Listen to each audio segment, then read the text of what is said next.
membebani APBN. Janganlah membangun narasi pensiun membebani APBN. Pensiun itu kan gini, kalian juga punya pensiun ya? Besti-besti kan punya kan? Pensiun. Nah, kelihatan wajah Rita gitu. Jadi pensiun ini kan orang pensiun. Dia PNS TNI Polri bukan kemudian dapat giveaway pensiun sama tabungan hari tua ditambahin. Enggak, ini enggak ada, bukan giveaway. Dari gajinya dia bukan ditambahin pensiun dan tabungan hari tua. Bukan gini, balikin tuh di Kementerian Keuangan. Nah, ini gaji dipotong 3,sekian%, 3,25%, tabungan hari tua 4,75% adalah untuk jaminan pensiun. Total 8% dia dipotong setiap bulan dari gajinya. Jadi sumber tabungan hari tua dan dana pensiun uang dia sendiri adalah uang pekerja, bukan uang APBN. Iya, tapi kan mereka ini dalam konstruksi dia sebagai pekerja negara, PNS TNI Polri, pemberi kerjanya negara. Swasta aja pemberi kerja ada cost sharingnya, tapi tidak di tabungan hari tua dan di jaminan pensiun itu adalah 100% milik pekerja. Lalu persoalannya apa? Persoalannya bahwa APBN itu harus menambal dana pensiun. Ini bisa krisis moneter loh kayak di Yunani akibat salah kelola dana pensiun. 2020 harus ditambal 125,5 triliun. 2021 128,3 triliun. 2022 130. 2024 harus ditambal dari APBN 164 triliun. Dan 2025 diproyeksikan harus ditambal 175 triliun. Pertanyaannya, itu dana yang dipotong orang kerja puluhan tahun, duitnya kemana? Pertama, yang kedua, bagaimana model investasinya? Lu investasikan kemana? Kok sembarangan investasinya? Ingat loh, ini asuransi sosial, beda pengelolaannya dengan asuransi komersial. Ya katanya mereka PNS TNI Polri maksudnya biar ada manfaat, juga dipotong kok.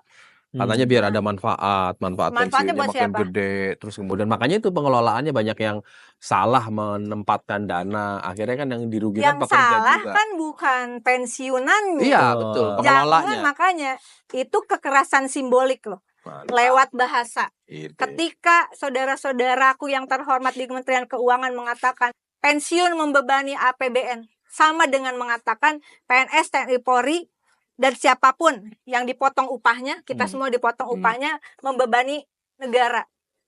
Membebani negara itu ketika orang yang mengelola duit potongan upah kita nggak amanah. Dia sembarangan. Jadi korupsi di Jiwasraya 16 sekian triliun, jadi korupsi di Asabri 22 triliun, jadi investasi fiktif di Taspen 1 triliun. Terus apa solusinya? Solusinya yang ditawarkan adalah kemarin bagaimana quote and quote menyalurkan pensiun itu langsung oleh Kementerian Keuangan. Langsung. Kan harus ada dana pensiunnya. Iya. Ada pengawas lah. Itu benar. Benar di Komisi 11. Benar. Mana itu tadinya bagannya rapat kemarin nih, ini baru. Tanggal 7 ya. Rapat tanggal 7 Februari 2025, Direktur Jenderal Perbendaharaan DJPP Kemenkyu Astra Primonto Bakti mengatakan berencana mengambil alih tugas pembayaran pensiun. Oh, pembayaran. Iya. Pengelolaannya dana pensiun tetap ada kan? Kan ada OJK tuh yang mengawasi. Ya kalau misalnya uang itu pertama, makanya tadi ya balik lagi ke tata hukumnya ya. Emang ada resolusinya pembayaran oleh Kemenkyu. Makanya. Dana asuransi sosial. Itu dulu dong cek bahwa ini persoalan bagaimana APBN dibebani ini baru usulan atau risalah rapat? Enggak, ini udah tuh. Belum, nanti dia akan tapi belum jadi putusan ya. Baru usulan.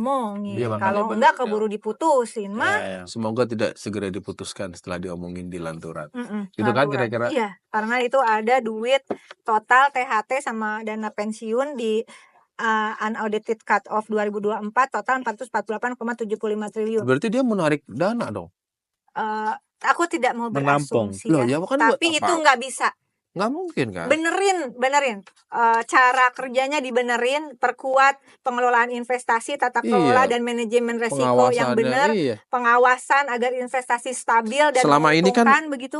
selama ini emang betapa kasihannya ya, seringkali dana-dana pensiun itu dianggap uang yang tersedia, Dan uang dana dianggap murah. uang Padahal itu kan uang tabungannya orang. potongan upah. Emang kita regulasinya nggak cukup? Mungkin jangan-jangan Cukup. regulasinya sudah cukup, tapi pelakunya yang rada-rada kurang ajar. Ya, kurang Ayo, apa kurang adanya. hati ya. Maksudnya nggak punya, saya bilang kemarin nggak punya hati aja. Oh. Nggak punya hati. Lu mikir nggak sih itu orang-orang udah tuanya, terus kalau terjadi fraud segala Iya. macam, Resiko atas investasi.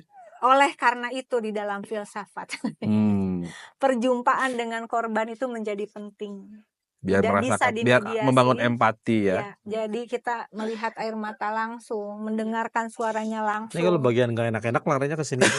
Air mata Kamu langsung. sensitif. Iya, air mata. Kelihatan mukanya muka susah banget. Apa sih?